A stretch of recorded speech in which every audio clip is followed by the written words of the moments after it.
খরচ করে BSc engineer তৈরি করা হচ্ছে।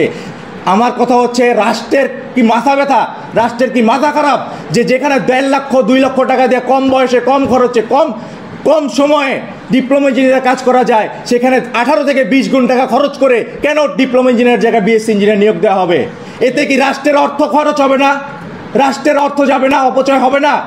এখানে যারা এখন বিদ্যুৎ নিচ্ছেন ঘরে ঘরে, আপনাদের ইউনিটের টাকা কি বাড়বে না?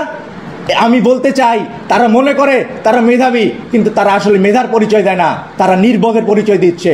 আমরা বলতে চাই, আমরা ডিপ্লোমা প্রকৌশলীরা অন্যায়ের বিরুদ্ধে সর্বদা সজাগ আছি। গতকালকে রাত্রে থেকে আমাদের ডিপ্লোমা প্রকৌশলী পলিটেকনিক ছাত্রদেরকে গুলি করে হত্যা করার হুমকি দেওয়া হচ্ছে। আমরা তাদের বিরুদ্ধে স্পষ্টভাবে বলতে চাই, আমরা বুক পেতেছি, গুলি পড়লে পারলে কর। থাকে আমাদের প্রত্যেকটা ডিপ্লোমা ইঞ্জিনিয়ার গুলির সামনে দাঁড়ায় থাকবে, দেখি কোন বিএসসি ইঞ্জিনিয়ার এসে গুলি করে। আমাদের একজন ডিপ্লোমা ইঞ্জিনিয়ার যদি বেঁচে থাকে এই বাংলাদেশে, কোনো বিএসসি ইঞ্জিনিয়ার এই সাবেসি ইঞ্জিনিয়ার চাকরি করতে পারবে না ইনশাআল্লাহ।